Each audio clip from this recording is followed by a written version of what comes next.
Okay, baiklah. Ini untuk video pilih atur bahagian yang kedua. Kita terus sambung saja. Soalan nombor 3, muka surat 126. Okay. Gunakan digit-digit 3, 4, 5, 6 dan 7 tanpa ulangan. Hitungkan bilangan nombor 4 digit yang lebih daripada 5,000 yang dapat dibentuk. So, dia nak nombor 4 digit. So, kita ada 4 tempat. Dan dia nak nombor itu mestilah lebih daripada 5,000. Okey, lebih daripada 5,000.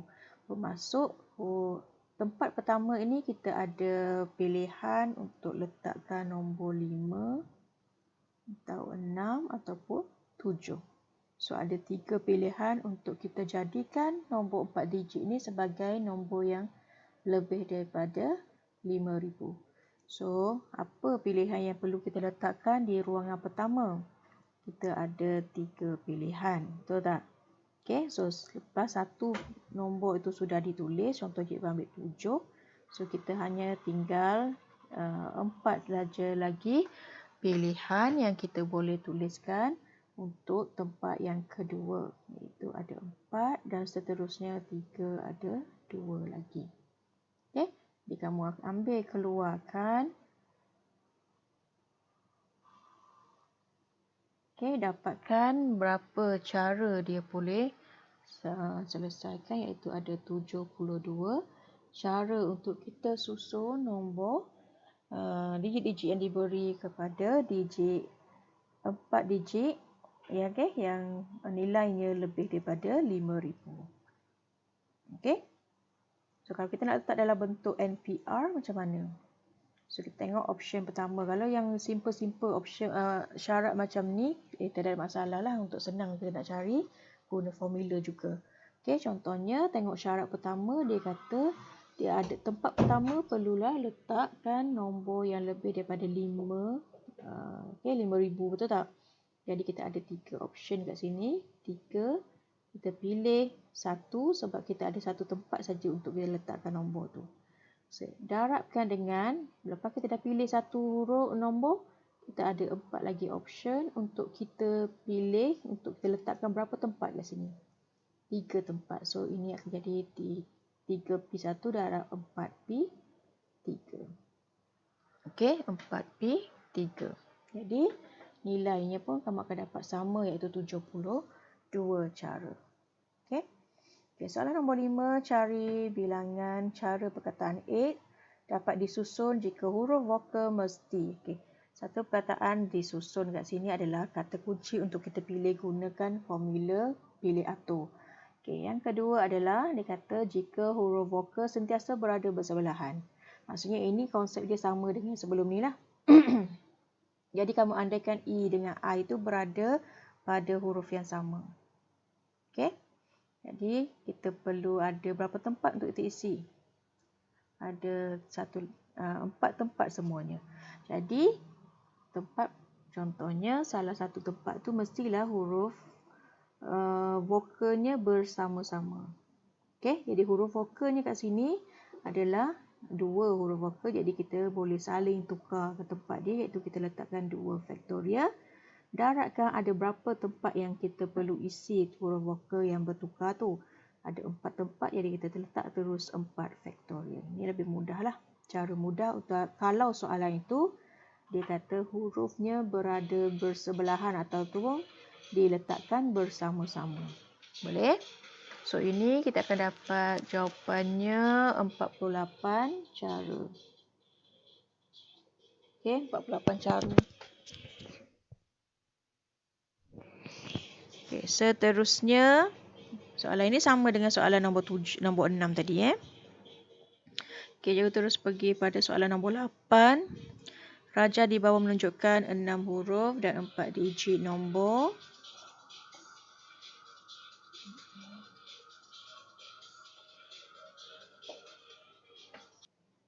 Okay, soalan nombor 8 satu kod 6 huruf dan 4 digit nombor.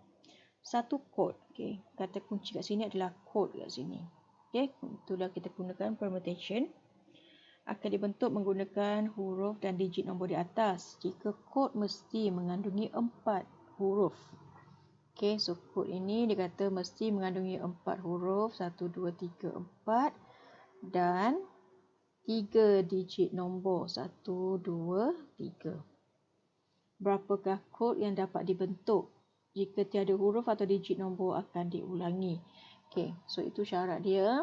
Dia kata 4 huruf dan 3 nombor akan dibentukkan. So kat sini ada berapa huruf kat sini? 1, 2, 3, 4, 5, 6. 6 huruf. Dan ada 1, 2, 3, 4 digit nombor. 4 nombor sini. Okey. Jadi kita tengok pada huruf dahulu. Okey, option pertama kita boleh isi untuk huruf, kita ada 6 cara. Okey, seterusnya bila dah letak satu huruf di situ, jadi kita tinggal lagi 5 option, lepas tu 4 dan 3. Nampak? Itu untuk huruf. Untuk nombor kita ada 1, 2, 3, 4. 4 nombor. So, tempat pertama kita boleh isikan dengan nombor, satu nombor dan ada 4 pilihan lah kan. Asalnya yang pertama kita ada 4 pilihan nombor kita boleh letak. So, seterusnya kita kurang satu nombor iaitu 3, 2. Okey. So, awak ambil semua nombor ini dan darabkan sahaja. Okey, darabkan sahaja. So, kita akan dapat, okey, awak darabkanlah 6 darab 5 darab 4 darab 3 darab 4 darab 3 darab 2. So, dapatlah nilai dia berapa? 8,640 cara. Okey. Atau kalau kita nak guna formula pun boleh. Maksudnya ini yang warna merah ni cikgu letakkan dalam satu option, satu NPR. N kita adalah 6 asalnya. Pilih berapa tempat untuk nombor huruf. 1, 2, 3, 4. Okey. Dan darab. Ada 1, 2, 3, 4 nombor. Kita nak pilih 3 tempat saja. So, kamu terus boleh masukkan dalam kalkulator dan dapatlah nilainya yang sama iaitu 8640 cara. Okey, 8640 cara. Okey, so itu soalan kod. Okey. Terusnya cikgu pergi pada soalan nombor 12. Nombor 12. Cari bilangan nombor ganjil. Okey, cari bilangan nombor ganjil 4 digit yang lebih kecil daripada 5,000 yang dapat dibentuk daripada 2, 3, 5 dan 7 jika ulangan tidak dibenarkan. Okey. Cari bilangan nombor ganjil. Nombor ganjil 4 digit. Maksudnya kita ada 4 digit kat sini. Okey, 4 digit. Nombor ganjil. Apa maksud nombor ganjil? Okay, nombor ganjil bermaksud nilai di belakangnya adalah nombor ganjil lah kan. Nilai ataupun nombor di belakang ni mestilah nombor ganjil. So, nombor ganjil di sini kita hanya ada 3, 5 dan 7. So, option kita untuk nombor ganjil adalah kita ada nombor 3 di sini. Okay, kita ada nombor 3. Ataupun 5 ataupun 7 untuk kita isi di ruangan di belakang sekali. Okey, dan dikata cari nombor yang lebih kecil daripada 5,000. Apa maksud nombor lebih kecil? Maksudnya nombor itu mestilah bermula dengan nombor 2 atau 3. Betul? Okey, jadi kat sini kalau kamu perhatikan tempat pertama dia ada 2 dan 3. Kita ada dua pilihan iaitu 2 dan nombor 3. Tempat yang terakhir sekali, syarat yang kedua tu untuk nombor ganjil, kita juga ada nilai 3 kat sini. Jadi kalau kamu dapat soalan seperti ini, maksudnya ada dua soalan nombor yang sama sebab dia kata ulangan tidak dibenarkan. Jadi kita tak boleh guna nombor yang sama. Jadi kita perlu pecahkan dia. Okey? So, caranya adalah kamu dapat soalan macam ni, kamu pecahkan dahulu dia kepada dua tempat kosong macam ni. Okey. So, yang atas kita tak gunalah, kita untuk draft saja. Contoh, kalau cikgu mulakan dengan nombor 2. Okay, cikgu pilih nombor 2 di sini untuk kita letak. Okay, maksud kita ada option untuk nombor 2, hanya satu saja nombor 2, betul? Satu saja nombor 2. Jadi, kalau kita dah letak nombor 2 kat sini, jadi untuk nombor terakhir kita ada option 3, 5 dan 7.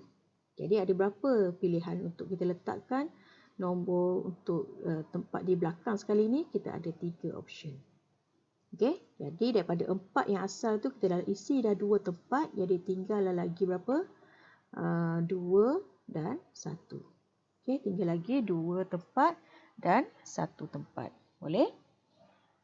Jadi kat sini kita akan darabkan 1 darab 2 darab 1 darab 3. Okay, so awak akan dapat nilai dia berapa? 6 cara. Okay, belum habis lagi. Sebab kita ada lagi pilihan kalau kita letakkan 3 dahulu. Kita mulakan dengan digit tu nombor 3. Betul tak? Sebab dia kata kurang daripada 5,000, maksudnya sama ada 2,000 something ataupun 3,000. Jadi kalau kita letakkan 3 di hadapan, maksudnya kita ada satu saja cara untuk letak 3. Di belakang kita hanya ada pilihan 5 dan 7. Nampak tak? Sebab kita dah gunakan nombor 3 di hadapan tadi. So kita hanya ada 2 cara untuk kita isi untuk digit di belakang sekali untuk jadikan dia nombor ganjil. Okey, nombor ganjil. Okey. Jadi lepas kita dah isi 2 tempat, tinggal berapa lagi nombor? Ada lagi 2 dan 1. Okey, jadi pilihan untuk tempat kedua ada 2 lagi digit yang belum diisi. Bila dah letakkan lagi tempat kedua ni dengan 1 nombor, tinggallah 1 lagi tempat untuk diisi, iaitu 1 digit saja lagi. So letak 1.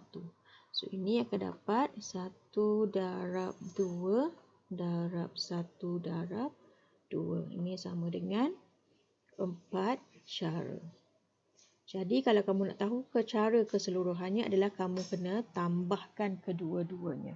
Sebab kat sini sama ada, okay, digitnya bermula dengan 2 atau. Bila atau, kita kena tambah. Okay, nampak tambah kat sini kan? Atau kita kena tambah. Jadi, kamu akan dapat kesemuanya adalah 10 cara. Boleh? Okey. So, itu cara untuk kita jawab soalan. So, kat sini kalau kamu perasan dalam buku modul kamu ni ada banyak bentuk soalan yang kamu boleh buat ulang kaji dan kenal bentuk dia. Kamu kena kenal bentuk dia. Okey? Jadi, kalau kamu cuba 1-2 soalan saja lepas tu kamu dah puas hati, maksudnya belum tentu kamu boleh kuasai kesemua bentuk soalan dalam bab ini. Dan ingat, untuk bab ini hanya keluar dalam paper 1. Jadi, kalau kamu boleh skor, kamu boleh faham yang ini, jadi tak ada masalah untuk kamu skor dalam paper 1 juga. Okey? Keluar dalam paper 1 saja, senang sangat ni. Okey, dan biasa praktiskan Praktiskan, kena pasti kata kunci yang pertama. Okay, last kali cikgu nak tunjukkan soalan last boleh soalan nombor 14, 13 ke 14 ni? 14 lah. Okay, soalan 14, soalan nombor 13, 15. Cuba sendiri Cikgu tak ambil. Okay, soalan nombor 14. Raja di bawah menunjukkan 9 kad huruf EQA, TIONS equation. Cari jumlah bilangan susunan yang berlainan. Apa ni? Huruf-huruf jika. Sekejap cikgu tak nampak huruf dia. Okey, cari jumlah bilangan susunan yang berlainan huruf jika huruf E dan S sentiasa bersebelah antara satu sama lain. Okey, so soalan ini sama dengan soalan tadi yang bersama-sama tadi. E dengan S sentiasa bersebelahan. Jadi, huruf E dengan huruf X ini kita akan jadikan dia satu kad, satu tempat. Okey, satu tempat. So, kita ada berapa tempat lagi? 1, 2, 3, 4, 5, 6, 7. So, kita ada 7 lagi tempat. 3, 4, 5, 6, 7. Jadi, kat sini contohnya E dengan X ni dia berada bersama-sama. So, kat sinilah awak akan letakkan ES adalah 2 huruf kat sini. Dia saling bertukar jadi 2 faktorial. darabkan dengan dia boleh bertukar berapa tempat dia boleh berubah. 1, 2, 3, 4, 5, 6, 7, 8 tempat dia boleh bertukar-tukar, betul? Jadi letaklah 8 faktorial. So ini sama dengan berapa?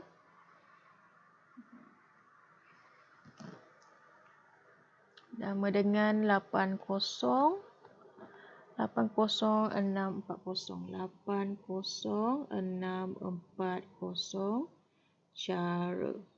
Okey, simple sangat soalan ni sebenarnya.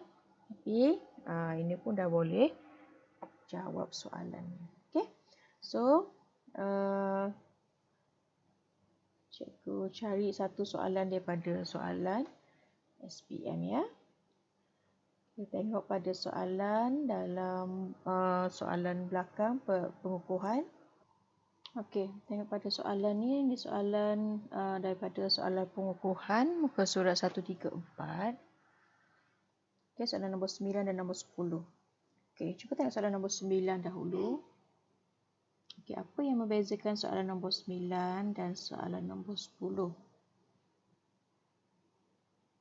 Okey, pada pemapasan ini soalan klon SPM 2015 dan nombor 10 soalan klon SPM 2016. Okey, soalan SPM 2015 ini, kalau kamu perasan soalan 9A adalah permutation sebab NP kosong kan. So, nyatakan nilai bagi NP kosong. So, NP kosong itu permutation. Okey, cuba tengok soalan B. Kadang-kadang dalam soalan tak semestinya kalau soalan A itu adalah permutation, soalan B pun akan jadi permutation. Okey, tengok pada soalan juga. Okay, jadi kata kunci itu penting.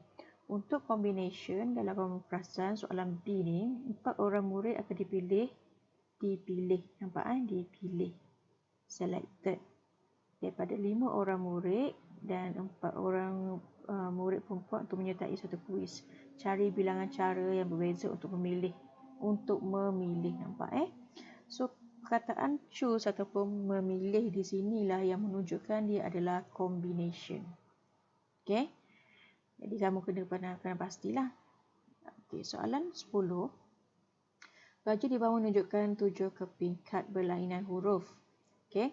Hitung bilangan cara yang berlainan untuk menyusun. Okey, ini kata kunci untuk kita. Kita kena pasti sama ada dia adalah P ataupun C. Ini adalah menyusun ni, arrange ni. Inilah kata kunci bagi permutation. Okey. So, untuk soalan 10 ini adalah permutation. Soalan nombor 9, B adalah combination. Soalan 9A itu permutation lah. NPO kan. NP kosong. NP kosong, apa nilai dia?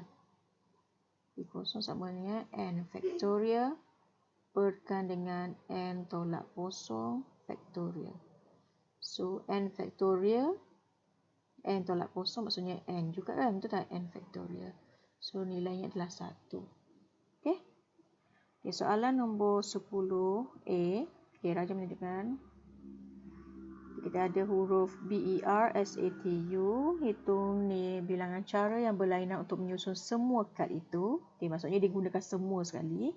Dan sebarai jika tiada syarat dikenakan. Maksudnya kalau semua semua huruf dipilih semua, maksudnya kita terus tulislah untuk A ni.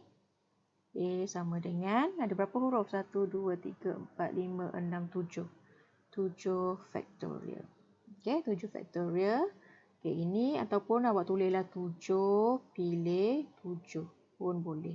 Sama dengan berapa? Okey, kiralah 7 factorial, 7 pilih 7. Sama dengan apa nilai dia? Okey, so untuk B, soalan B, kad pertama dan kad terakhir adalah huruf vokal. Okey, so kita ada 7 kad kat sini. 1, 2, 3, 4, 5, 6, 7. Okey, so dia kata huruf pertama dengan huruf terakhir ini adalah huruf vokal. So, huruf vokal kita ada berapa di sini kadnya? 1, 2, 3 kad. Jadi, kalau untuk huruf tempat pertama ni kita ada 3 option lah. Maksudnya kita ada huruf E, ada A, ada U. Maksudnya kita ada 3 option untuk kita tuliskan huruf vokal pada tempat pertama. So, letakkan 3. pergi pada yang terakhir sekali, maksudnya kita tengok syarat dia dulu. Okay, kita ambil syarat dia dahulu untuk kita selesaikan soalan ni. Okay, yang terakhir, bila kita dah ambil salah satu daripada E, A dengan U untuk kita isi dalam tempat pertama. So, kita hanya ada, contohnya kalau cikgu dah tuliskan kat sini, U. Jadi, kita hanya ada E dengan A. So, kita ada dua lagi option untuk kita tuliskan di ruangan di belakang sekali, iaitu E ataupun A. Betul? So, ada dua lagi option. Okay?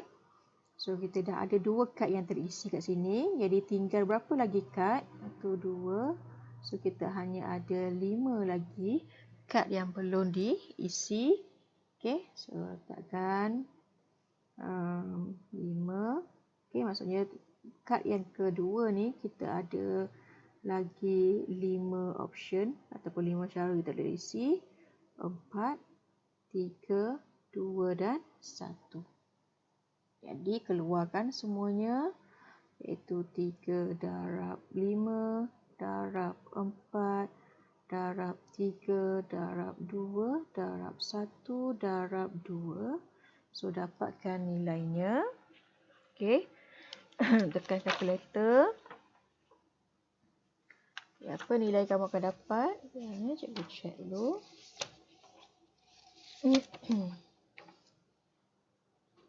Okay, apa nilai yang kamu akan dapat? Kita akan dapat nilainya 720 cara. 720 cara. Okay. Kalau kamu rasa nak gunakan formula pun boleh. Kalau guna formula macam mana? Okay, guna formula kita tengok syarat dia. Okay. Syarat kita adalah kita tengok dulu yang syarat yang dikenakan tadi. 2 huruf vokal. Okay, 2 tempat untuk huruf vokal. Huruf vokal kita ada 3 pilihan. Kita nak pilih 2 tempat. Okay, jadi 3 pilih 2. Darabkan dengan bila 2 tempat sudah diisi. Jadi kita hanya tinggal 5 lagi huruf yang belum diisi. Dan pilih berapa tempat? 5 tempat. Okay, so jawapan dia mesti akan dapat jawapan yang sama. Jadi, kamu boleh gunakan cara ini untuk semak juga jawapan kamu. Boleh? So, ini adalah contoh soalan pengukuhan Clone SPM 2016. Okay. So, selamat mencuba semua. Cikgu akan pergi pada video yang ketiga untuk combination. Okay.